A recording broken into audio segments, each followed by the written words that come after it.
So today we're going to be covering a rumor that you guys may have seen, and also some things on Twitter about Pokemon merchandise, which is really pointing us more and more into the direction of there being a Generation 4 remake in 2021. So one of the first things we're going to take a look at is specifically this right here. This was posted by Paul Ryan, aka the person who runs PokeShopper, which is your #1 source for Pokemon merchandise information, but he basically said some interesting things here. Haven't seen a Pokemon outside of a generation get so much love as Lucario in merchandise. Last time we saw this was with Eevee back in Generation 7, which ended up leading to Let's Go. Yeah, so if you guys don't remember this, during the Let's Go hype, and I may pull up this Twitter account right here, but there's literally a full Twitter account made for Eevee before Let's Go Pikachu, Let's Go Eevee was revealed. And then, of course, there were a bunch of hints leading to that, and then we just kind of came to the conclusion, it's got to be an Eevee and a Pikachu game happening, and guess what? It ended up being real. So, basically, the possibilities are endless here, and what he's trying to say here is that with these, this new amount of, like, Lucario merch that's just being put out there, I mean, it's because of two reasons, right?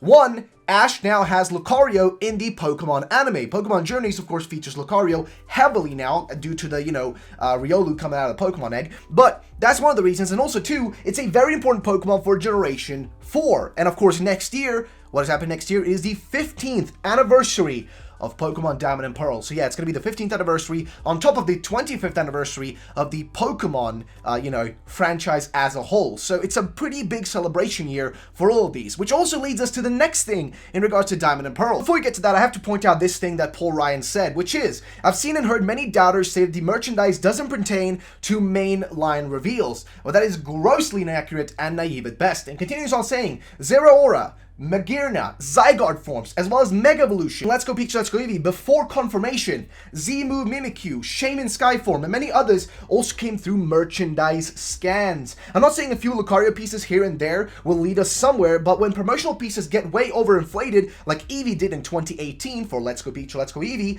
it doesn't take a genius to map it out, which is true. You gotta remember, they kind of figure these, like, they plan these things ahead of time, right? They plan these things out with the anime, with the TCG, with the merch, and with the video games for everything to match together. So keep that in mind. Next is something that I think is really awesome. This was posted by Sinnoh shitpost on Twitter, but also Paul Ryan had something to say about it, which is, I saw this originally tweeted yesterday, WCS 2010 Balloons, so most likely to commemorate the anniversary is my feeling. The nostalgia feeling is strong. And what you see right here is the Palkia balloons installed in a Japanese shopping center right now, like during this year, right now, which, okay, listen, that shit's crazy, alright? That is actually one of the craziest things you could possibly imagine. Like, I wasn't ready for this. I wasn't, expecting this to happen. But literally, this feels like a direct hint. I mean, at this point, think about what next year is. Next year, like I mentioned, is the anniversary, okay? It's the anniversary of Generation 4. It is the best of hype that could be possibly happening is next year. And there's so many more things. We got Pokemon Snap, which we still don't know when that's being released. We got Pokemon Sleep. We got Detective Pikachu 2. We've got, some brand new game for next year. And possibly even more stuff. I mean, who knows? What I'm trying to get to here is that this right here is just another hint towards that. And there's even more hints, which we're going to talk about next. So, here's the next thing. And I've actually covered this before. This is actually something I covered even before Sword and Shield came out, because I noticed this, and a lot of other people also noticed it, and we covered it. So, what you see right here is the room of your rival in Pokemon Sword and Shield. Now, what's interesting here is that statue you see there on the, the TV desk, whatever you want to call it, is the same statue found in Pokemon Platinum, I think, in Platinum. I'm not sure if it's Diamond and Pearl or Platinum. I think it's in Platinum. I might be wrong. But it's the same statue, right? And now we may think, okay, it was just a statue. It doesn't mean anything. Well, that's the thing, though. A lot of these things do happen and end up being real. I mean, in Pokemon Sun and Moon, as well as in Pokemon Let's Go Pikachu, Let's Go Eevee, there was a map that hinted the Galar region because it was shaped just like the UK, and it hinted at it, right? There's so many of these, like, weird little hints they leave. I mean, there was stuff like this back in Generation 4 and 5 as well, hinting each other, or Gen 4 hinting Gen 5, etc. Like, these things are very common because, I don't know why, but Game Freak just loves doing it. They just, big fans of leaving hints in their games. So, this right here should be an indicator that this is very much a possibility. So, ladies and gentlemen, basically what I'm trying to get to with this video is that a lot of these merchandise leaks, a lot of this merchandise information, and a lot of these things happening are clearly pointing towards one direction. And also, you got to remember that in terms of Pokemon as a general thing, it perfectly aligns, because if we look back, right, let's take a quick look back specifically at the Pokemon games in terms of their releases and stuff like that.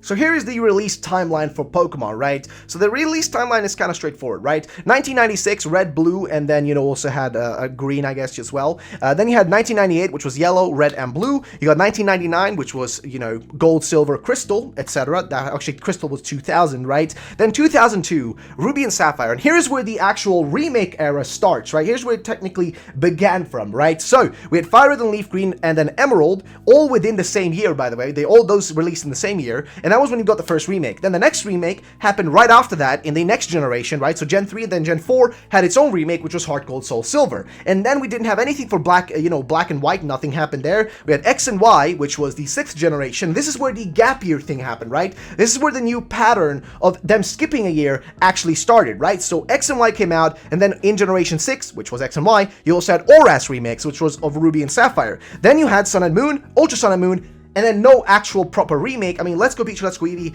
you can kind of, they're not really like a mainline RPG Pokemon game. They're not core RPG, right? They're a mainline game, but they're not like a core RPG game. I mean, they pointed that out several times. It was kind of a test thing, right? So it doesn't count in this pattern, sort of, so, you know, so to say. But then you have Sword and Shield in this next year, and guess what? Is the perfect timing for them to release Diamond and Pearl, because it's been exactly 15 years since the, you know, previous games came out, and it's just the perfect timing for it, right? It all sort of aligns together for this to be its proper time to release. So I'd love to know what you guys think about this. What are your thoughts? What are your opinions? Let me know in the comment section down below. Thank you so much for watching. My name is Rolf Rowlett. I'll see you on the next time. Peace out and bye-bye, ladies and gentlemen.